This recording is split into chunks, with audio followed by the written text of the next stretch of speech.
जुलाई यानी आज का दिन बॉलीवुड के लिए एक ऐसी सुबह लेकर आया जिसने सबकी आंखें नम कर दी।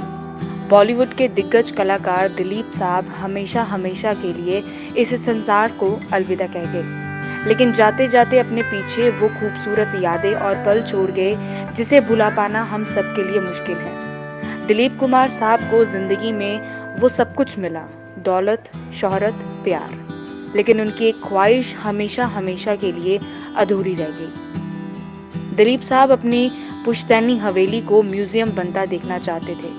उनकी पुश्तैनी हवेली को 2014 में और राज कपूर की हवेली को 2018 में पाकिस्तान सरकार ने राष्ट्रीय धरोहर घोषित किया था। हवेली के मौजूदा मालिकों को इस काम के लिए 18 मई तक का समय तो दिया था, लेकिन अपनी हवेली की सूरत संवरने से पहले ही दिलीप साहब इस दुनिया को अलविदा कह गए और उनकी ये ख्वाहिश हमेशा हमेशा के लिए अधूरी रह गई। बता दें कि दिलीप कुमार की पुश्तैनी हवेली भी कपूर हवेली के पास है। यह करीब 100 साल पुरानी है। दोनों हवेलियों के मालिकों ने कई बार इन्हें गिराकर कमर्शियल प्लाजा बनाने की कोशिश की, लेकिन सरकार ने इसकी मंजूरी नहीं दी। वहीं दिलीप साहब के जिंदगी के सफर की ओर देखा जाए तो उनका जन्म पेशावर में हुआ। उनका असल नाम तो मोहम्मद यूसुफ खान था, लेकिन मुंबई नगरी आने के बाद उन्हें इस इंडस्ट्री में दिलीप कुमार के नाम से पहचान मिली।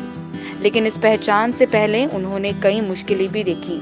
परिवार की आर्थिक हालत ठीक नहीं थी।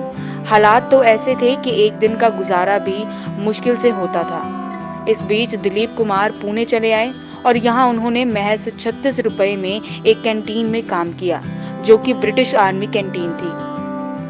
वहाँ उन्होंने अपना सैंडविच काउंटर खोला, जो देखते ही देखते अंग्रेजों में बेहद फेमस हुआ।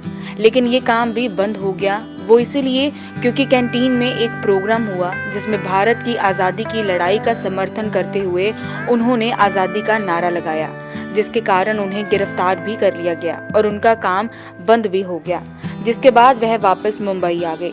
यहाँ आए तो फिल्मी सफर में ऐसा कदम रखा कि उनका नाम हर किसी की जुबान पर था, लेकिन उनके पिता को ये बात पसंद नहीं थी कि उनका बेटा फिल्मों में काम करे। लेकिन महज 25 साल की उम्र में ही दिलीप कुमार बॉलीवुड के नंबर 1 एक्टर बन गए।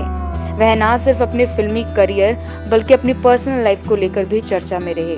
उन्होंने अपने से 22 साल छोटी सायरा बानो से शादी की। दोनों की जोड़ी ऐसी थी कि वह एक दूसरे के बिना कभी नहीं रहते थे। सायरा बानो का दिलीप साहब के प्रति प्यार और केयर हम सब ने देखी, लेकिन आज दिलीप साहब अपनी सायरा बानो के साथ साथ हम सभी को हमेशा हमेशा के लिए अलविदा कह गए और उनके जाने से पूरी इंडस्ट्री में शोक की लहर है।